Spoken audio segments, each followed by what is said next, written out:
Hello and welcome to In the Pocket. My name's Jonny. And my name's Chris.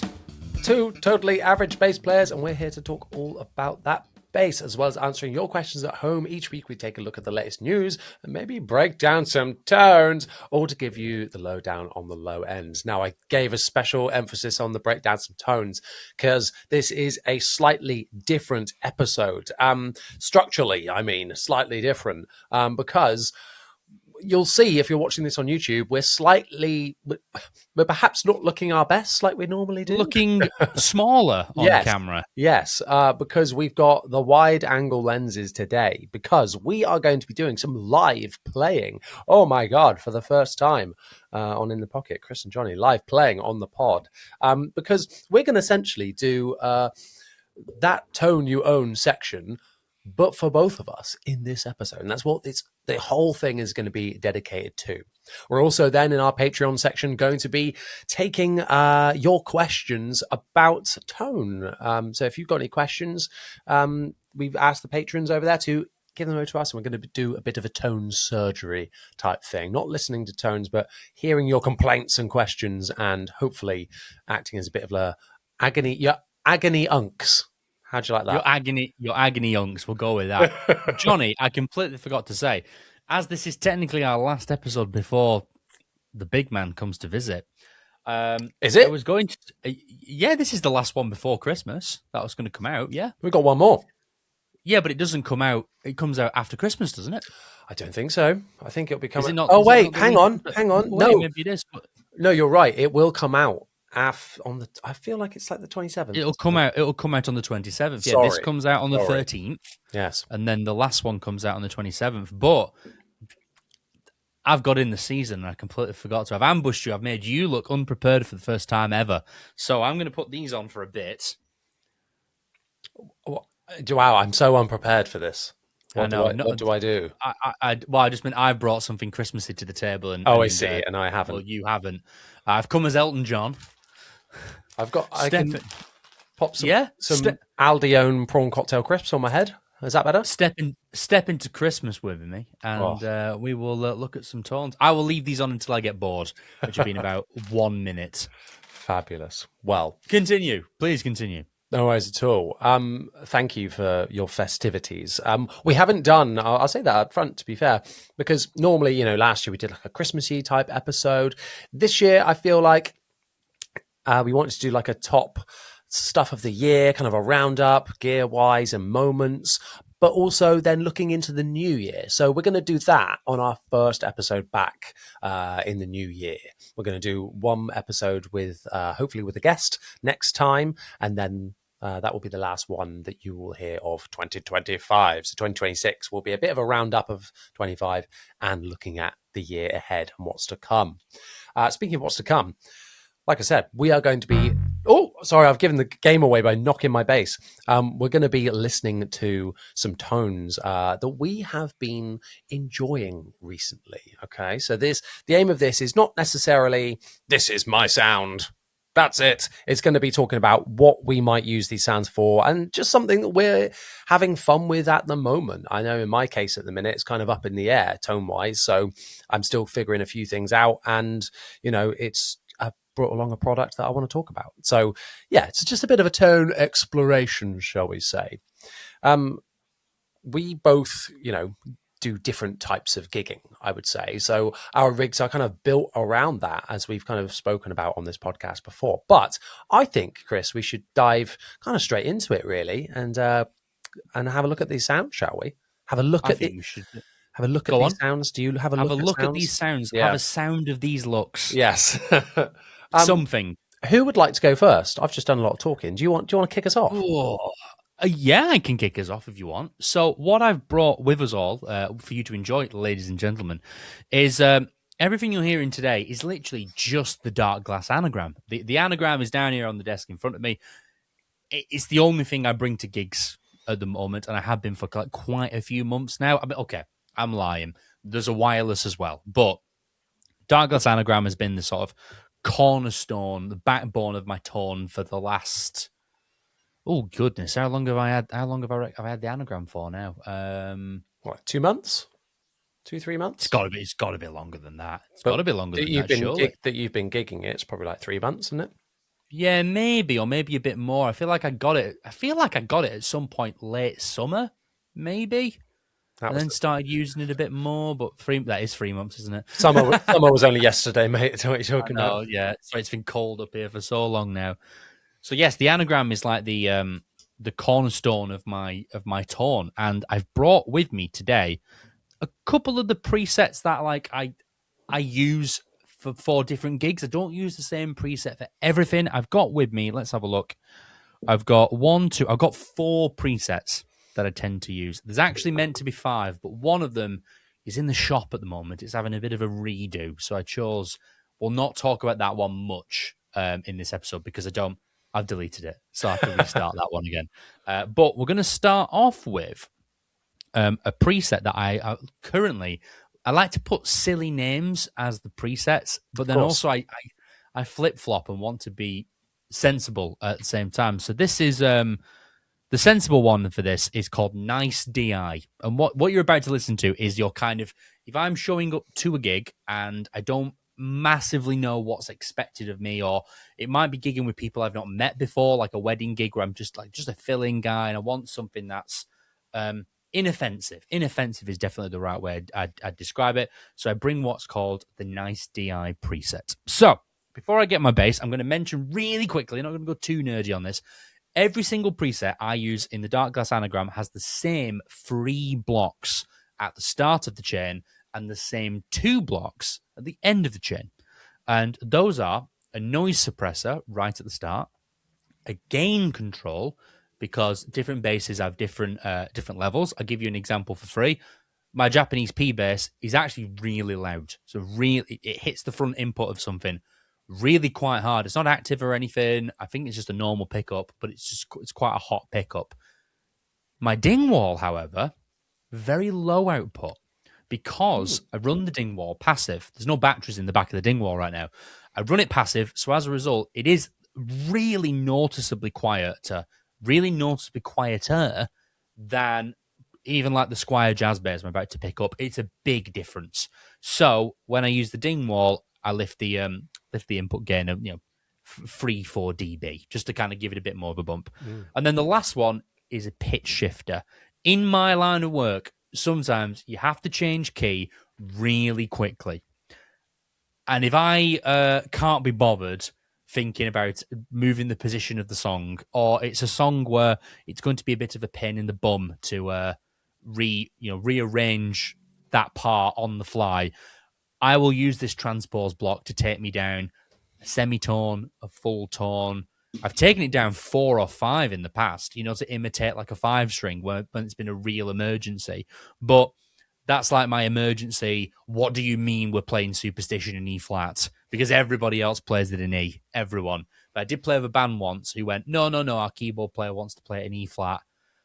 Well, great. So then I just dump it down half a semitone. So yeah, like I said, first 3 blocks are always the same. Last 3 blocks are always the same. Bus compressor, it's not really doing much. It's just a little bit of an overall tidying up, lifts the output a tiny bit. I just tend to find people seem to be a bit happier with the sound, with or without. It's only doing like 2 or 3 dB of reduction at what ratio? 4:1. So this is really minimal compression. Classic 4:1. And then finally, they have an EQ block in the anagram called the Dark Glass EQ. And all you need to know, dear listener, is it's a 100 hertz low shelf, a 250 band, a 500 band, a 1.5K, a 3K, and a high shelf, which is about 5K. That is set completely flat. I do nothing with that. That is there for when I get to a gig and someone goes, "Oh, it's a bit boomy. Can you do something about that?" Or it's a bit dull. Can you give me a bit more something? A bit more treble, a bit more low end, a bit less mid range. Yeah, so it's a visual like graphic EQ essentially. And yeah, it's just an EQ. And like I said, that's left flat 99% of the time. I've had to do something once in the last couple of months with this block where we were playing in this big room that was actually like, I think, an office that had been gutted for like a party. It was like an office. It was really down. It was Yeah. gutted. That's a really And interesting one, actually, go on. to have that, all really utilitarian things for your job, Hmm. because that's the thing in wedding world. You can't be like messing around too much, at the start, because you haven't got time really to do big sound checks and get it, No. perfect, right? It's just got to be, yeah, too boomy, take it down. And you don't want to have to go in, change this. That's just, I imagine that just there to be like, yeah, bang, it's there, boof, down, done. Yep, yep. And sometimes you need to make big moves. Like, it's like, oh, can we cut a bit of low mid? Okay, that's a 4 dB reduction at 250 hertz. I'm just going to gut it. And then they can say to me, oh, you can bring a bit more back if you want. And you're absolutely right. That's why so I can make adjustments on the fly. And also that EQ has a volume block as well. So sometimes people will go, can you just give me a bit more into the desk, a bit more volume? Or they'll go, you're a bit hot on the channel. Can you come down a little bit?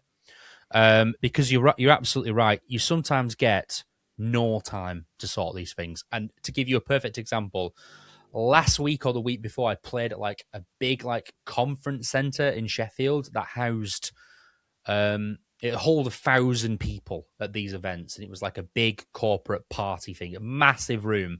And because of traffic, some logistical issues, some communication issues between us and the venue, we had 20 minutes to set up and sound check. Not sound check, set up and sound check. Full drum kit up, not full PA, but we had to get our desk in and plug it into the PA. And I literally had to, this was my sound check. Are you ready? Just to double check. Can you hear me? Oh, yes. Yeah. So this was my sound check. It was something along the lines of,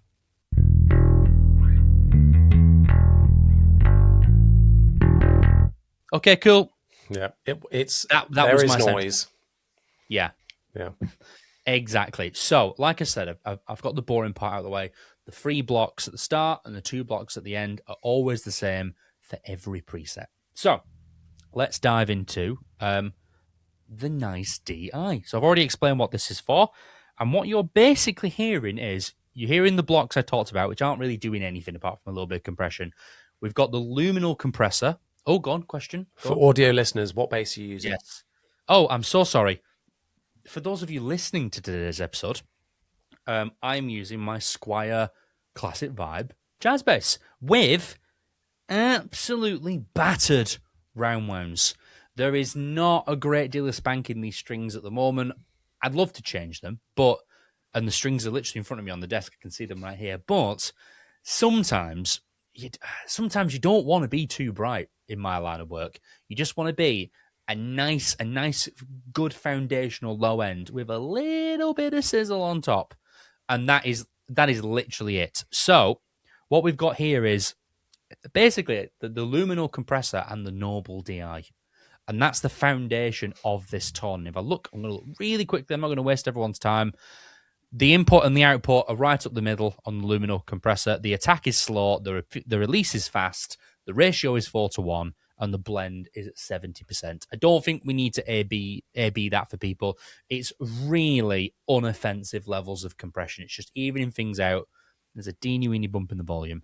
Then I've got the Noble DI, which again is kind of straight up the middle. There's the bass is on 5.5, so just past noon. And then the treble is on 3. So it's kind of a little bit of a low-end bump and a much smaller treble bump. And then we get to the really cool thing about this preset, where I'm going to pretend that I have the credit for this idea, and I don't. Because like everything in Tone these days, I've stolen it from Ian Martin Allison. Of course. So Ian's just done a video with Line 6 going through a preset he made called, I think it was called IMA Operator, for a band he plays in called the Orange Goodness. And it sounds great. But there was a little thing that he did that really caught my eye on this preset that he made. What he'd done is he'd taken, you'll know what this is, he'd taken the Teamer drive inside the HX Stomp and ran it in a parallel path really quietly. And it just gives a little bit of an amp-like sizzle to a pretty clean DI. So I am going to demonstrate that because I think it's really interesting. So I'm going to turn it off first. So this is what you're hearing. Again, this is the compression and the DI. I like to run my jazz basses, somewhat controversial maybe. I like running my jazz basses with the bridge on full and the neck. Where is that the neck? Oh, God, I've confused myself now. Whichever one that middle pickup selector is. Yeah, the I like bridge. to run the bridge, sorry. I like to run that slightly off a little bit. I hope that's coming Yeah, across I on was, the I was audio. going to say, rolling the neck pickup off a little bit is a rogue move. I know that is a road move. And I find it kind of cancels the scoopiness of a jazz bass a little bit and brings a little bit more mid-range into play. It's very subtle because I mean, look, this is it on full.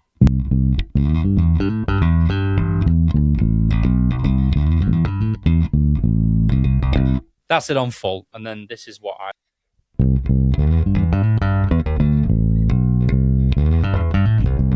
Little bit more mid-range, not that much. So, like I said, this is the preset.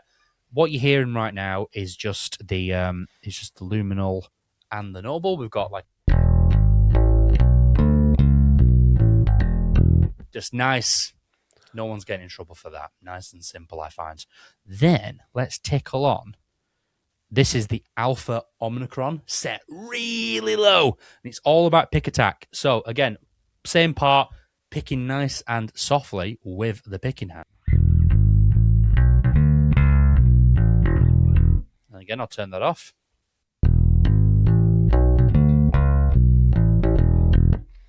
And then back on. It's nice. Takes off some of like the harshness of the DI sound when you're giving it some beef.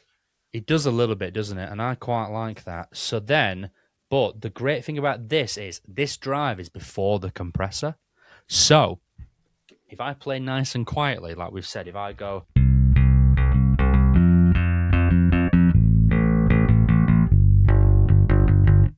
It's quite nice. But then if I get the pick and I dig it.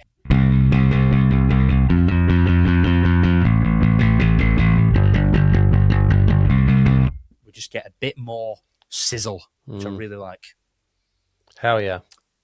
And that's the preset. The only thing I've got right now going is I've got a couple of little effects come in when I hit I hit one of the stomps. So what I've got when I hit this is I engage an octave and a chorus, and we get this kind of sound.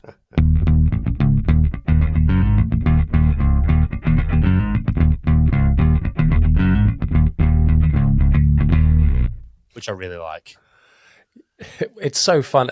When I come round to mine, it's going to be quite funny, I think, because there are How so? There are parallels happening here, but in different applications almost. So yeah, please continue. Yeah. Oh, that's all right. So that's basically it for that preset. What are your thoughts? What are your theories? Any questions on this one? I love the Alpha Omega Omicron. Sorry, before the compressor. It's really really smart in taming it when you're playing light, and then like really being able to emphasize it. I classically put compressors like right at the start, and then kind of go how I would in a pedal board chain. And often it's like, yep, compression at first in the chain. That's what I want to give that compressed signal going into it. And I think depends how you have your sound, doesn't it? Because I'll have like fairly distorted constant tone, and then a second gain stage for like the oomph sections, or a bit more grit. Yeah, I couldn't agree more. But having this Omicron in there, which gives like a touch sensitivity before the compressor, is really helpful. And I just love what it's doing to the tone. It's adding a bit of an amp characteristic to the DI tone, 100%. And it's really great with a pick because you get like this kind of effect, which I really like.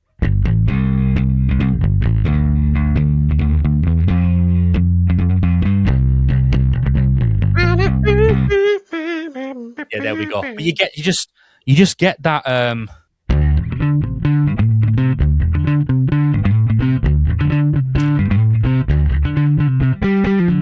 And I've been saying this for years that like drive pedals work best when they're low.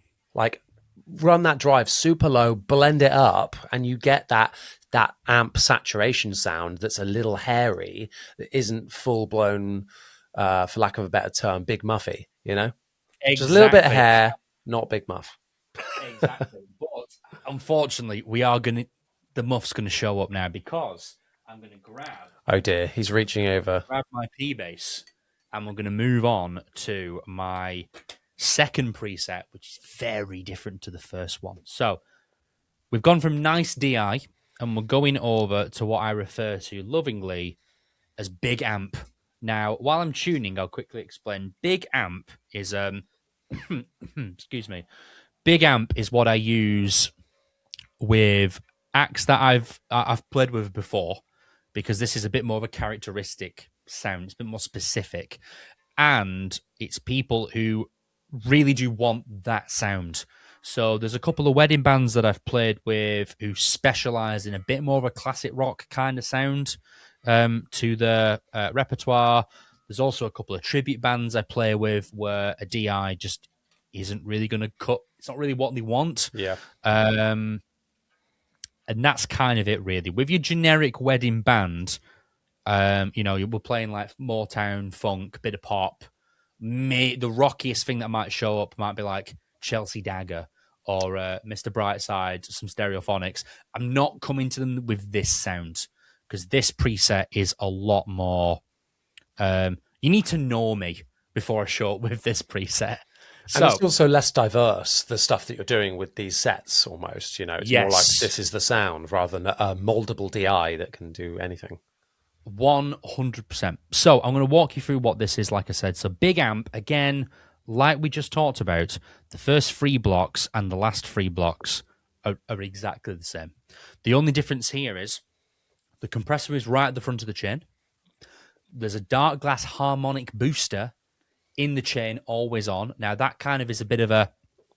Jonny, can you explain to me how would you describe the harmonic booster to someone who's not familiar with the pedal? Yeah, it's essentially like a sonic maximizer. So think of it, I always think of it as giving a bit of a glassier sound, or slightly more treble, but slightly more pristine sounding. So you get a bit more bass and a slightly bit more treble. It's almost not giving you a mid scoop, but just raising those frequencies ever so slightly to make it sound glassier almost.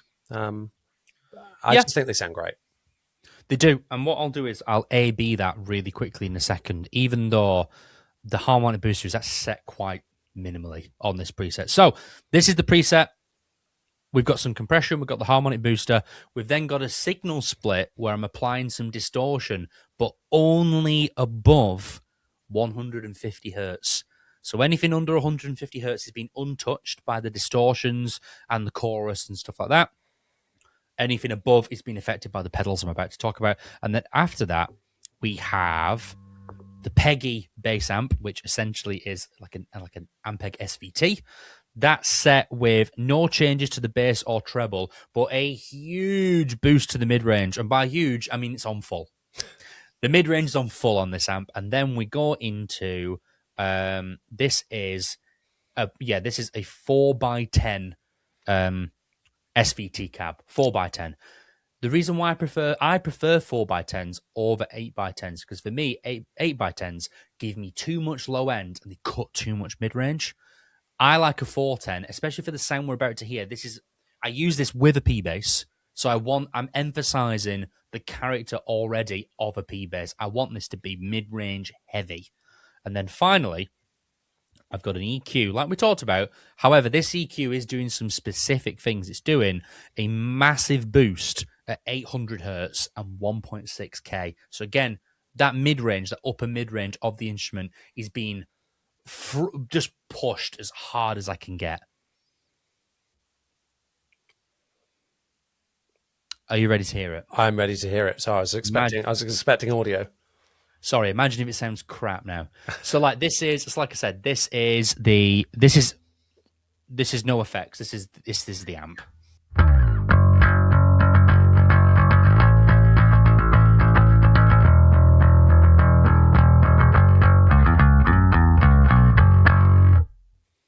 There you go. Yeah. So again, it's really mid-range, really, really pushy in the mids, this. Do you find you have to use more compression when you're going for that mid-range driven sound?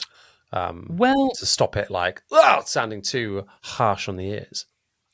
No, because I never changed the compression settings. This is the same compression settings as the previous preset, but this is with a pick. So I guess you've got that compression of I'm a lot more of an even player with a pick. I am a better pick player than a fingerstyle player. With fingers though, it's like this.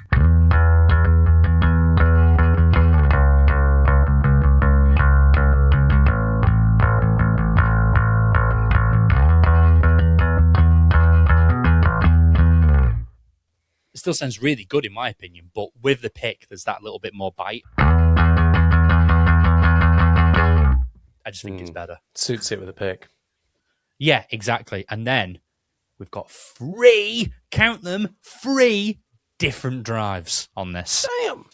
So I don't want to keep everyone here all day, every day, but let's jump through these. So the first one, again, these are all going into that like effects loop I told you about, where it's applying above 150 hertz. So the first one is the Alpha Omnicron drive again. So what shall I play? So this is without. And then this is with. A bit more sizzle, I'd say. Mm-hmm. Then Johnny, it's Big Muff time. Are you ready for some muff? I am indeed.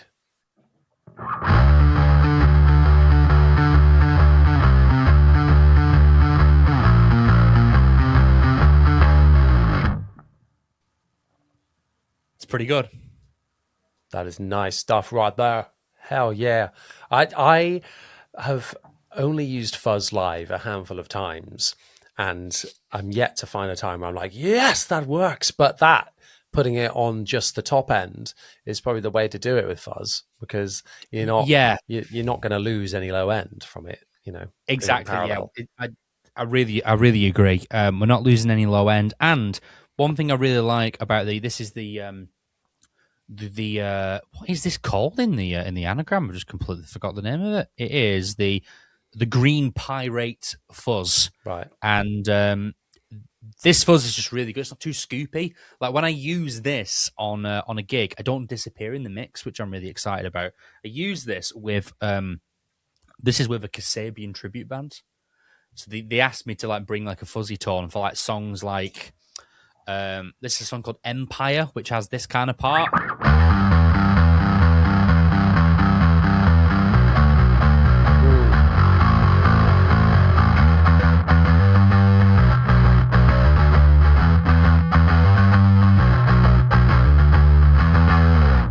And I think that's just a really usable fuzz tone. It's not too in your face, but it's in your face enough, because in this particular song, the verses are just drums, vocals, and then this part. We'll get into that. That's a different song that you're singing there. It reminded me of that. That's my favorite so far. I think that sounds awesome. Fuzz is good. I normally have a love-hate relationship with fuzz, as I mentioned before, but that's a love. Well, lovely. Well, I'm glad you like it, and hopefully it's coming across to you, dear listener, the tone as well, because I've gigged this live in some pretty big spaces, and it really does the job. But this Kasabian band, like I said, obviously we play Clubfoot by Kasabian, and if you don't know the name of it, you'll know the riff. As time goes on, I'm starting to get a bit of a hot take, by the way, which one of my friends mentioned to me. I think this bass line is more iconic than Hysteria. Okay. Thoughts? I don't know. I only know the one riff, but not like the that's full the whole thing. song. That's the whole song. Wow, yeah, I suppose that's it then. I would say it's not as iconic in that, it's not the go-to thing that bassists learn, True. I mean, sticking a bit of fuzz on and a bit of a chorus on this, and then going into.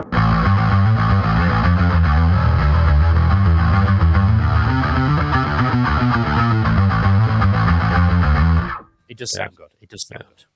But I want to talk about this tone instead. So the last tone I use on this preset is the B column OD, which is based on a Boss. Is it an ODB2? Is that what it's called? ODB3. The yellow whichever, overdrive one. the yellow one, which is on it, is horrible. But anyway, I use it for the song Clubfoot, which if you don't know what that is, you're about to hear it now. This is the tone. I can only apologise. Oh, and you play it wrong? No!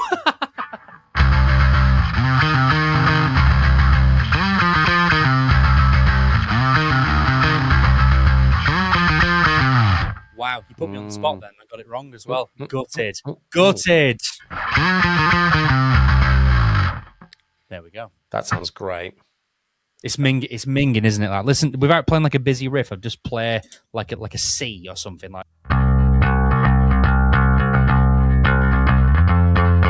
And then with.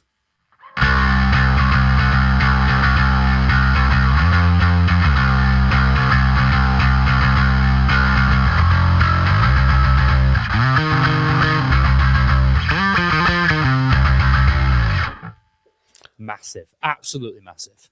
Damn. Yeah, that's flipping awesome.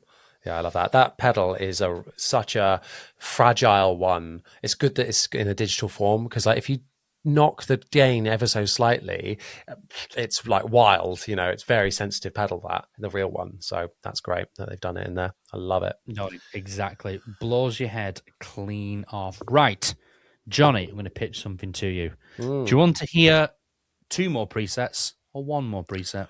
I think I'd like to hear 1 more preset, please, from Mr. One more Horrocks. preset. Very well. So we'll finish off with a preset I have saved, which I've lovingly referred to as Vintage. Now, Vintage is really simple. It's essentially my imitation of a B15. So we've got the Super California inside the anagram, the Noble DI after the amp, with a little bit of a low end bump, just a little bit, and no treble boost whatsoever, and then finally a 15-inch cabinet. And this, I use this for like really either more tiny bits of wedding sets, or if it's a band where I might be playing in the afternoon, you know, like an afternoon set, it needs to be really calm and a bit chilled out. I'll often roll the tone down on the bass as well. Just a nice little inoffensive, or not trying to get in anyone's way. So let's have a quick listen to that. This is with the tone all the way up, and then I'll roll it off, and I'll get a bass with flats on it as well, because that's where this preset really shines. So this is the tone all the way up.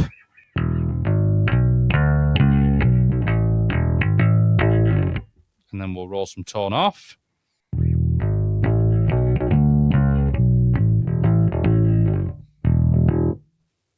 Really nice, I think. Not getting in anyone's way, trying to capture that B15 essence. B15 energy, as Chris grabs a bass from over there.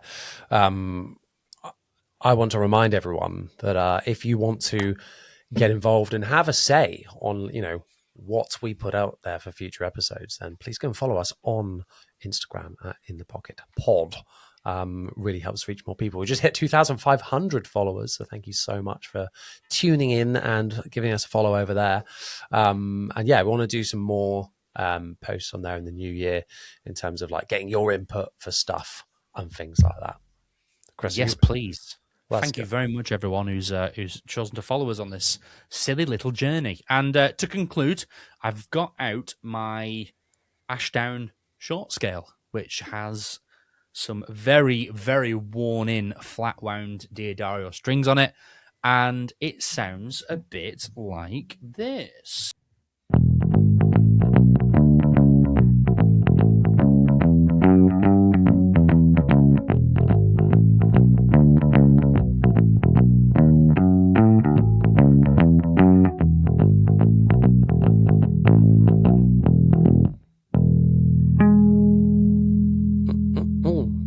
Those flats sound right at home.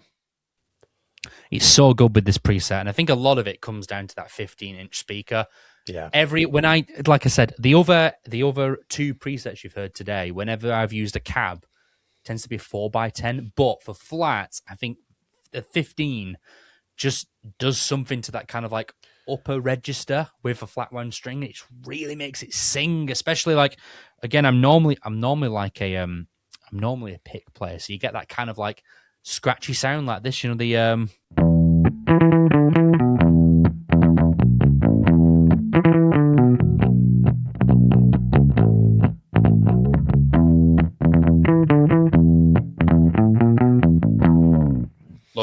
Love it. That's why I love Hofner's. You really get that bloom of the note from the with the Yeah, pick palm muted. Oh, and you get that with this as well. You get that.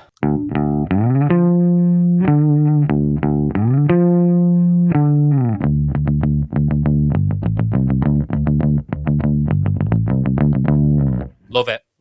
I love this bass. It sings with flat rounds to me, and then even fingerstyle, you've got that classic Motown sound. That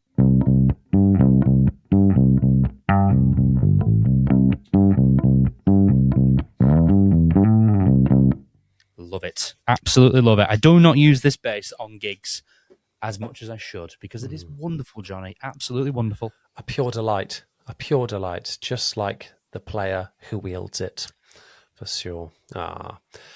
Nice, yeah.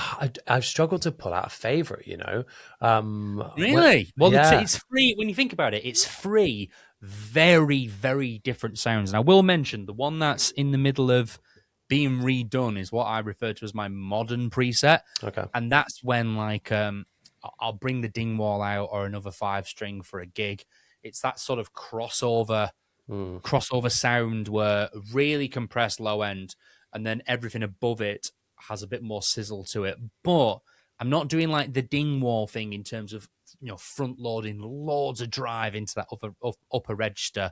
I am still running that pretty clean like with some of the other presets we've seen. But when I'm doing the Dingwall thing online and you just want that big genty, girthy tone, that's what that preset's for. But it needs a bit of a redo. It's a little bit too scoopy and it's just not quite there for me at the moment. So yeah, I didn't want to show that one today because it's a bit of a mess. Yeah, mid-range can be a bugger to do when you're doing like crossovers and stuff because it kind of gets lost in the middle a little bit.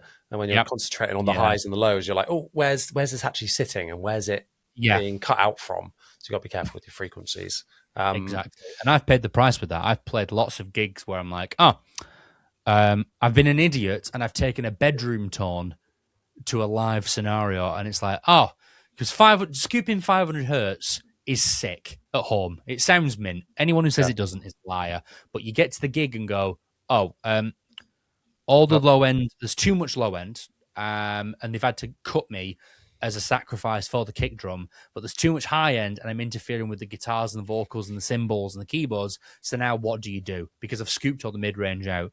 So I get turned down. And then all of a sudden it's like, well, there's now no bass whatsoever. So mid-range is your friend, ladies and gentlemen. If any of these have come across a bit too pokey today, it's because you've needed that mid-range to get through the mix. Yeah, and we'll talk about that in more detail as well as it kind of answers some of the questions that have come through on our Patreon. Speaking of, I want to take this moment to give our Tier 3 peeps a shout out, if that's okay. Like we said before, there is a bonus segment to every single episode, and that is for our Tier 2 and Tier 3 patrons. Tier 1s, that is just a little monthly tip to say, hey, like what you're doing, boys, and we want to pay to keep the lights on. So they're just giving us a little monthly donation. Tier 2 is the same with that pay protection, and Tier 3 you get a shout out as well. So here we go. I'm gonna go through the list of these wonderful names, if that's okay with you. It's okay with me. Here we go. Thank you so much to One Blade of Grass, Andy McMillan, John Patton, Peter Sillery, Tinder, Carlos Bonas, Jim Goldstein, Tom Coistran. I was just thinking in my head how well it was going. Tom Coistra, Daniel McColgan, Frank Bethel, Sam Martins, Travis Williams, Kaddish D. Radish, Eric Molyneux, Charles Johnson, Dean Gordon, Daryl Hazelhurst Jevons, Mark, Alan Waity, where did that come from? Alexander Sean, Ethan Eichhorn, Justin A, M.A. Maracas, Jonas on bass, Yost Crone, Mark W, and Brett Linkowski. Thank you so much, you wonderful, wonderful people. It is much, much appreciated. Thank you. It's time. It's time. Thank you so much for sharing all of those wonderful sounds with the good people. You're right if I take the mantle a little bit? Go ahead, please. I'm intrigued to hear about this because You've been doing a bit of tonal soul searching lately, Johnny. Have I got that right? Yeah, I'm kind of in the middle of that as well, and you'll hear today that it's not quite. We're not quite there, I don't think. And I've only had the thing I'm going to talk about in my hands for like a couple of days, so we're not, we're not exactly there, but nearly. So, for context, for those that don't know, I play in tribute bands for Nirvana and Foo Fighters. So that's all of my live stuff that I do. Other apart from that, it's just YouTube stuff at home. Now, I'm playing hard with a pick with two other guitar players who are heavily distorted. So for me, there's a lot of busyness going on and volume going on with the guitars. So for me, I tend to go for a slightly less mid-range heavy sound. So I'm kind of fitting in that mix ever so slightly differently. If I was doing wedding stuff, I would absolutely not do that and be like, no, because I echo what you said. And that just, doesn't work because you just get sucked out or sucked off. Who knows? Hopefully. Yes, that's the aim. With what I've brought along today, I'm going to be showcasing you a sound or a bit of gear that I've got in my hand. It is the brand new Line 6 Stadium that I've got on the floor in front of me. And what I've done is loaded in my demo preset that I use for demoing basses at home, and then kind of turned it into a bit of a platform to transform into a live sound that I could use. And I'll explain about the signal path, etc. I've also brought along my analog pedal board, which I currently use for live, and we'll listen to a little bit of that. But I'm not totally sure how that's going to sound through here because normally that's going through an amp. So yeah, might be a little bit different to what you hear live. What I'm going to do first, though, is zoom out on my lens. There we go. Now you can see me in full effect. I am playing my Ashdown Roasted Saint. So both Ashdown boys here. This is just the P pickup. And at the moment, everything is completely bypassed.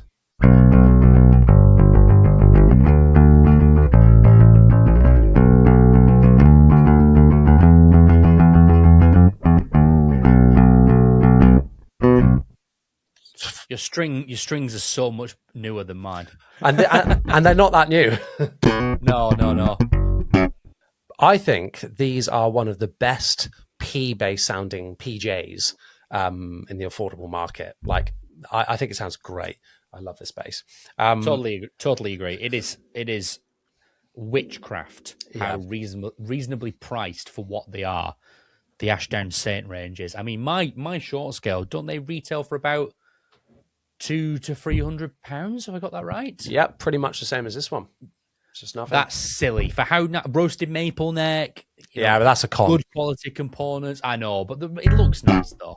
Is that your new thing for the back half of the year? Talking about the con of roasted maple necks. I've been saying it for ages, mate. I just think that it's how is it so accessible on all these cheap instruments, and yet all the high end instruments never have it.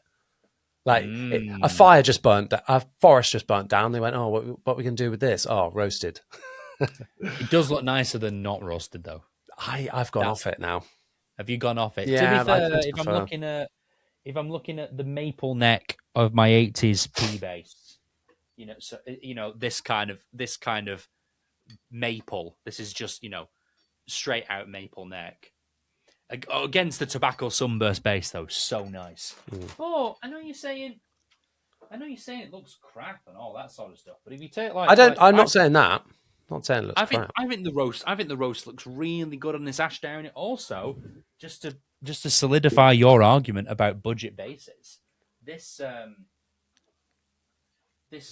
Harley Benton multiscale, this big silly bugger, which I'm doing a video about next week. This also has a 5-piece maple neck, and some of it is roasted, if I remember correctly. Yeah, that's pretty cool for a £300 bass, having like a 5-piece neck like that. That's what I mean. The big silly green finish is crazy. Quite cool. Yeah, I got to be honest with you. I do have to agree with you. Straight up maple is nicer than roasted maple. Just classic. So Go. what was I saying? The tone. So that is the DI tone. Essentially, what I'm going to do here, and it's similar to what you've done, because what I want to be able to do, because I've got the Stadium, it's got 2 DI outs, and I'm sending a signal to my amp. When I said I was on a journey, I have tried going digital, digital first stuff, just all digital, then all analog. But I've figured out combining the two. So I'm never ampless on stage, and I don't know if I want to be for what I'm doing at the moment. So what I'm planning on doing is running all of this through essentially a power amp, like something like the Seymour Duncan Power Stage head, if I get one of those, and run that into a cab. So pretty clean sounding head situation. The majority of the stuff going on down here. So not running an in-ears rig or dialing it in for that, but having it go through a cab live on stage. But in order to do that, what I want to be able to achieve is to be able to send 2 signals to front of house. One clean DI, compressed, and then one which is just like where all the effects are happening, craziness. And then they can kind of tune to taste, so that at least they've got a nice fundamentals there. So I'm not going to end up with that being turned down issue if they don't like what I'm giving them out of the wet signal, essentially. Yeah, I understand. Yeah. So what I've done, it's slightly different on the preset set up for the means of this recording. But essentially I'm running one signal to one DI, which is panned all the way to the left, and then another parallel signal to the right hand DI, which is panned all the way to the right. And that's how it works in the Stadium. That is a criticism I'll have. It's not like the anagram where you can go, whoop, drop a output. Yes, assign this to headphones, assign this to DI1. You've got to go about it a slightly different way, which is something I hope they'll update eventually. But essentially, like we said, we've got that just the bass.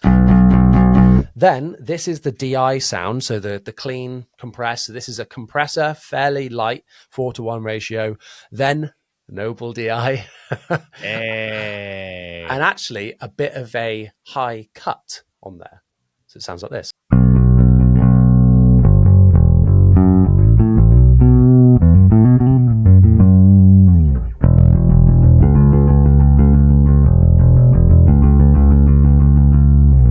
So purposely quite dead sounding, but still a little bit of rasp in there. If I just quickly, I'm going to lean down a minute and turn off that high cut. Okay. Okay. So without it, I'm ready.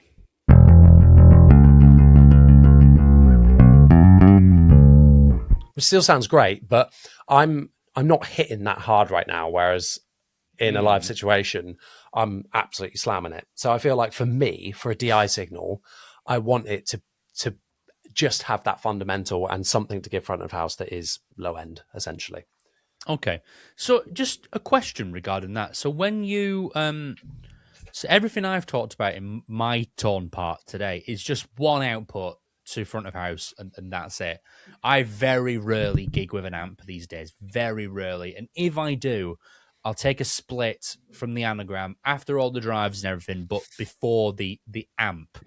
And I'll run that into the amp and then off that goes. But front of house never see that. It's always straight from the anagram that front of house see. What this DI is this DI is going to front of house. Oh yeah.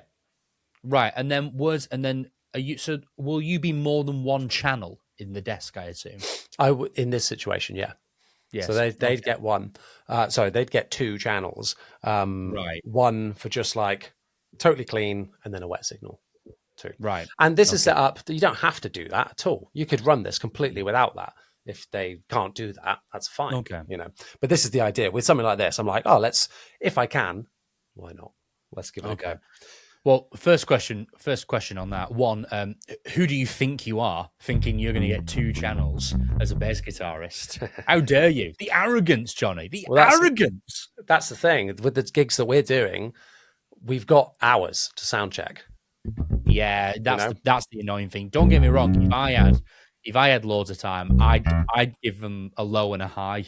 You know, like here's all the low end, and then here's all the bit on the top, and That's you can what just this mix is. That's that. what this is doing Yeah. essentially. I'm cutting off a bit Right. of the Okay. top end of that clean DI to be like, yep, here's a not all of it, but that you can play with and kind of Mm, blend in should you need to, or if you want to turn yeah. down the affected one.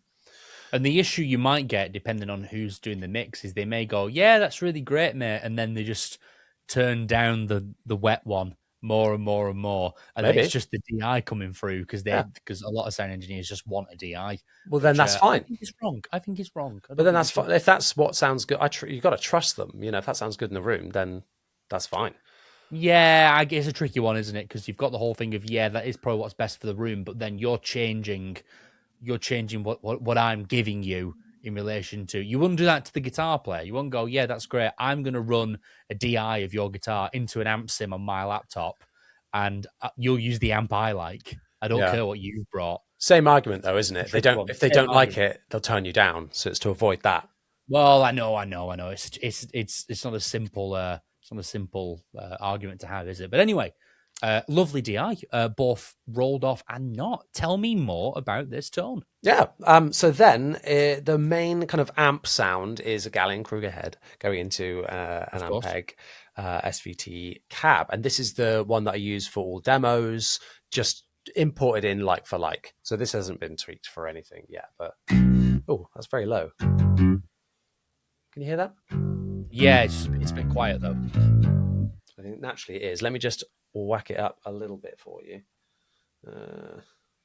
Ah! Someone in the comments now is going, I just use a Sans amp and that's been great for 40 years. And you know what? More power to you, because that was probably the right move. Me and Johnny should have just done this all along, but ambition is getting the better of us, clearly. Like Icarus, we are flying too close to the sun. Oh, lovely. That's a little bit. Much chunkier. Yeah. So then this is just that amp sound. Okay.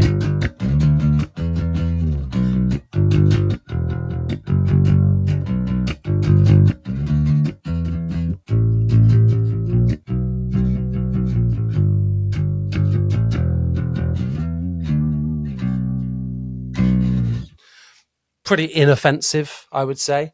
Yeah, it's nice though. I'm liking it's got a little bit of a poke in the mid range and in a nice spot. Not like as scoopy as I thought it would be. It's nice. And my criticism of some of the 810s in the Dark Glass Anagram is they're very scoopy, because it's an 810. 810s can be quite scoopy, but that one's not, which is really nice. Yeah. Then I've got a Rat clone, the Vermin distortion on the HX running on a parallel path. And this is just going before all of that. So this is just like the hair bit of hair, which in most cases I'll have on all the time kind of thing. Yeah. So that's just like.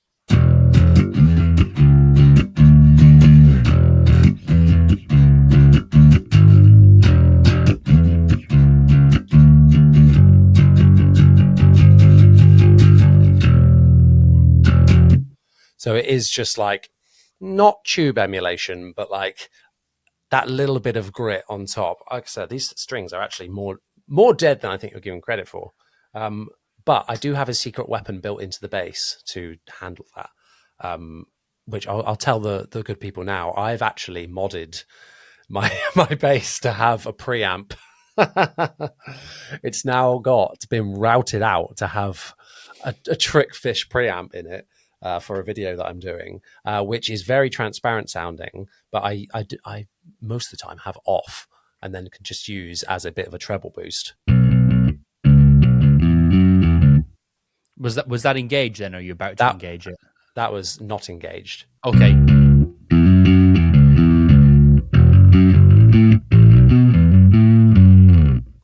If I boost up even more.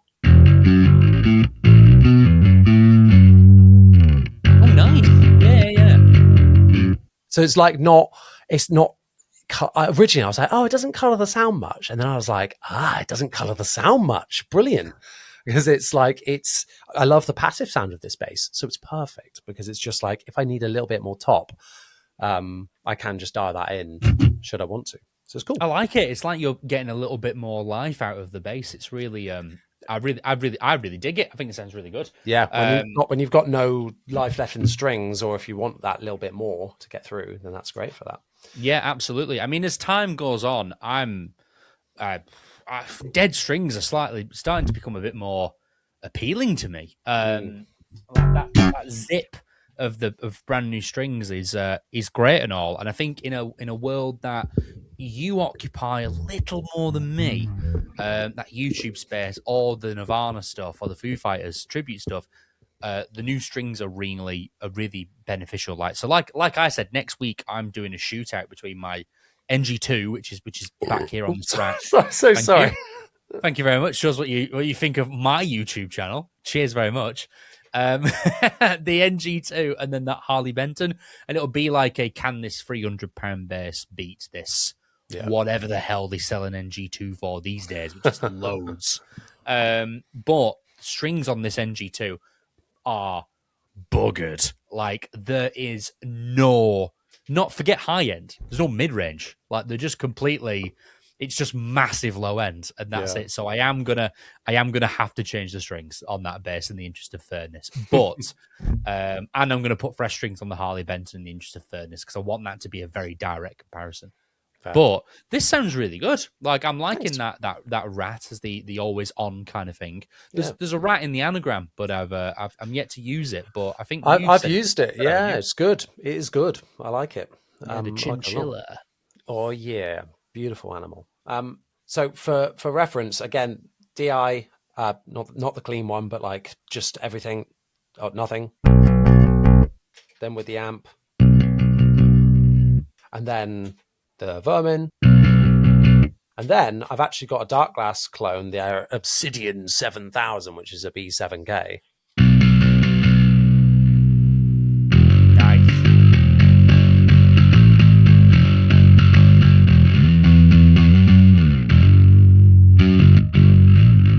Which is just, filth, really, in a literal sense. Normally, really chunky, yeah. Yeah, and that's, it adds so much more life into the sound, I find. And I'll have that always on, but dial it right back. At the minute, this is set up in the demo tone where it's like, here's distortion, as opposed to like, here's a light drive, So appreciate it's not quite set up for a live usage yet, maybe, but that is what we're doing. Then I've got just some fun effects, a chorus, and an octave. It's actually set pretty pretty low in the mix at the minute because for this kind of sound I want it to just lift ever so slightly if I go up to high strings as opposed to I'm with you. Yeah. So it's almost doing that Ashdown sub-octave thing as opposed to like here's an octave sound type thing. So that's why it's kind of very, very low. But yeah, again, just octave and chorus is the only other like kind of non-drive or dynamics type sounds that I've got in here.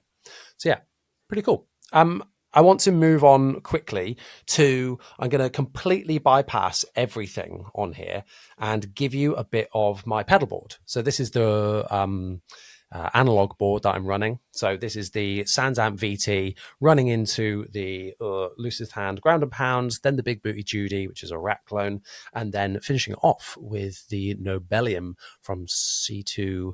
Oh, I've forgotten their name.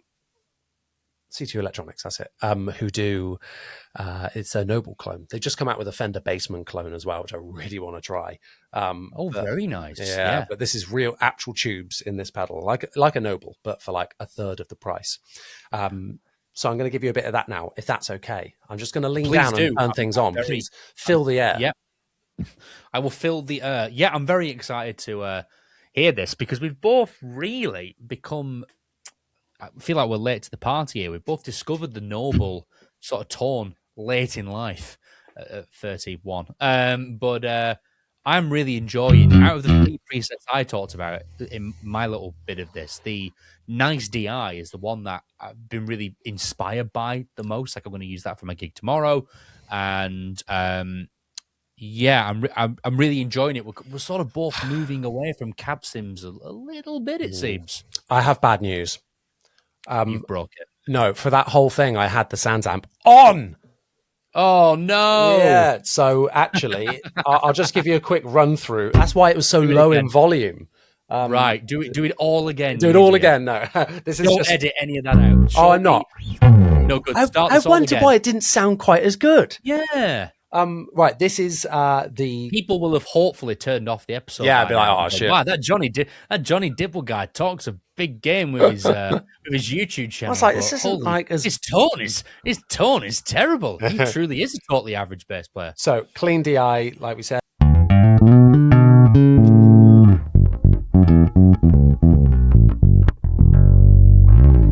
It's quite a bit nicer that. That's quite a bit nicer, isn't it? Oh bloody hell. Yes. Right. Then this is just the bass.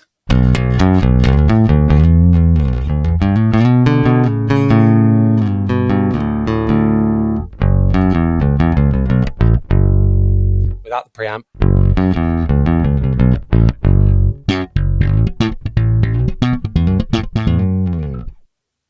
Then with the amp. Well, that doesn't sound right now. No, that doesn't. That sounds really quiet now. I know it is naturally a bit quieter with the cab sim on there because it's taking off quite a lot of top.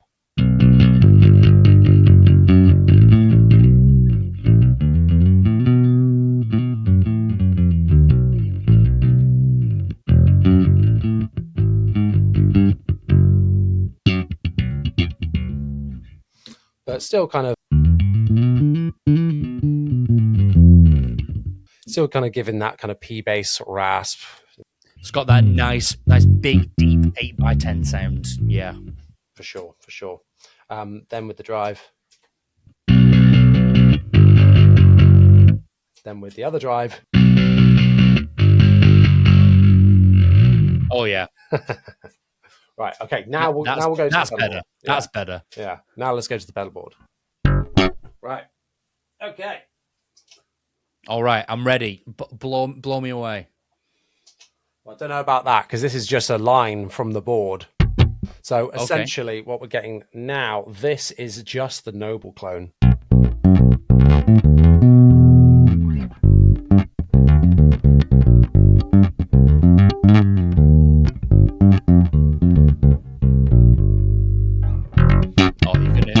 think you're gonna hate me.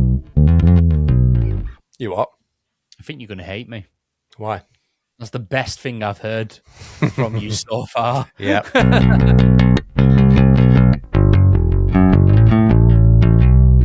And that's why this is my normal pedal board. Yeah. That noble clone sounds really nice. I'm really it's just giving a bit of to the sound. 100%. And I think it sounds better than the real one. Sorry. Ooh, really? Well, I've never tried the real one. And when you're gonna hate me because I didn't watch the video because I didn't want to get gassed over it. In your comparison one between the real one, the HX Stomp one, the Dark Glass one, all the versions of the Noble, how does the Anagram one fare against like the real thing? I actually think it's the worst out of the three. Really? In my opinion. Yeah. But it's more MIDI. As in mid-range, not as in MIDI. You know, there's more mids to it, which when you're comparing those three back to back, I don't really prefer. The Noble sounded the best by a hair, then the HX one, in my opinion. Then okay, right, yeah. Interesting. Because I'd love to hear the real thing because I really like the Anagram one, and I like how it's not too scooped and stuff like that. Because it is a DI at the end of the day, but it'd be interesting for me to try the real thing after doing an imitation of it and going, oh, so the thing it's supposed to be, I actually don't like. Yeah. I mean, I don't think you won't like it. It sounds great. It definitely sounds the most like real, if you like there's tubes in it, you know. Tubes in it. So now, like we said, we had that sound. Now this is with the Sans amp as well.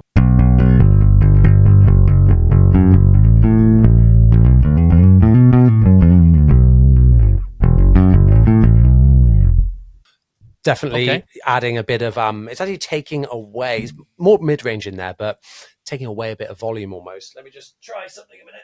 Oi. Now I've engaged the bite switch on there.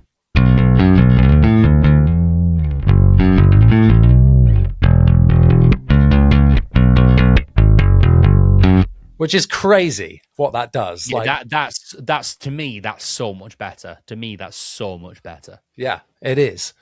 Dial back the character ever so slightly.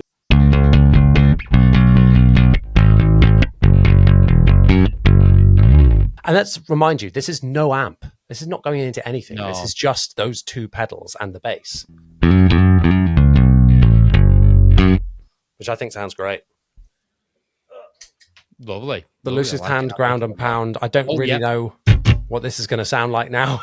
But let's have a go. Here we go. This is just with that pedal on.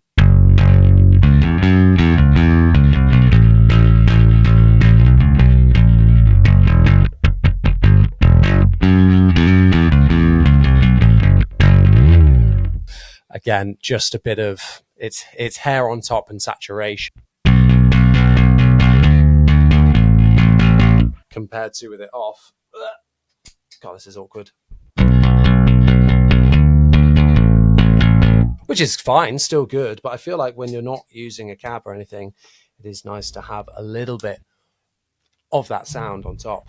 I like it. Yeah. And then the big booty Judy, of course.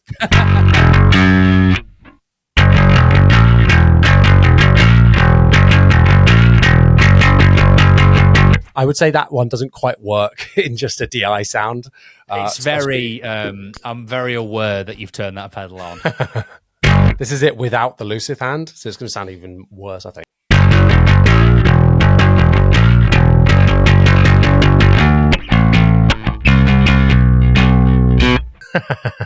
Just all top end. I think that sounds pretty good from what I can hear. I think it sounds pretty good. It does, and I think that when you're blasting that through big speakers, it might actually sound okay. I'm going to experiment a minute. I'm just going to put a cab sim, or let me just run this into the amp sim on the Line 6. Yeah, go for it.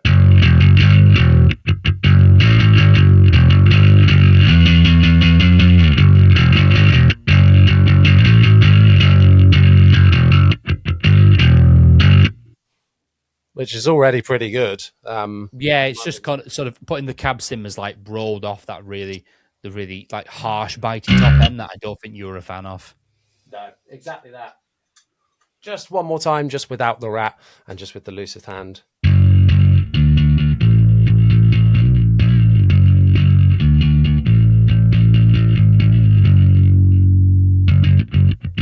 Which, again, now it sounds like there's no top end to it. So, yeah, there's lots of room to do stuff with. I've used all of these pedals live before and with this kind of configuration before. And it always sounds, whenever I've A-B'd it against some digital stuff, I was at a gig recently and I just undid my entire board and just went, I'm going back, analog. Like I was like, I felt my fist raising towards the clouds, like, and things like that. So yeah, it's like I said, we're on a journey at the moment. Things are up in the air. Let's see how it sounds in a live sitch.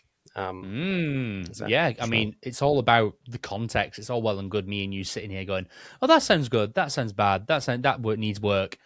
But it's all about the context these sounds are for. Like if you get, we were saying that no cab sim sounded really quite harsh in what we're hearing right now, but in a big mix with guitars and drums and other vocals and stuff, you may find that harshness is what's needed to get through the mix in those particular moments where that pedal is active. Yeah, even when you play along to like a song, you're like, oh, I can't really hear what I'm doing until you turn something like that off, and you're like, oh, there we are, there I am. But it's because you're that horrible sounding thing that's poking through. Exactly that, which I think is a really good point to end on. Yeah, absolutely. Well, everyone, thank you so much for joining us on this episode and bearing with us as well. It's not a simple thing to put together and try and rig into one thing. And some technical issues at the start. So thank you so much for sitting with us and checking things out. Let us know in a comment down below what you think of the sounds brought along today. And anything that you are experiencing at the moment as well. We're about to head over to Patreon to answer some of your questions, etc., etc. And it's going to be a lovely time. If you want to help us out on this journey, not pay via Patreon, which is linked down below, you can do so by following us on Instagram, subscribing to this YouTube channel, and or rating this podcast 5 stars on your listening platform of choice. It always helps us reach more people, get into playlists and charts and things like that. So please, please, please do so. It is a big help and it costs you absolutely bugger all. Chris, where can people find you on the internet? You can find me quite literally everywhere under That Guy on Bass. I'm aiming to get a YouTube video out every 2 weeks, and so far, so good. We're sticking to that. Like I said, the next video is going to be my shootout between the Harley Benton MSB5 and my Dingwall NG2. I've been looking forward to doing that video for quite a while now. I think me and you, Johnny, have been talking about that video for some time now, so I'm looking forward to getting that out. And there's lots more planned. I've hit where did I get up to now? No, I hit 1,000 subscribers. I already told everyone. We're chugging along. Thank you very much, everyone. And Johnny, where can the people find you? Chug. Chugging along. You can see me chuffing along over on YouTube, just my name, and also on Instagram, just my name. That's Jonny Dibble, baby. Once again, everyone, thank you so much for watching. We'll see you next time. Tassie bye.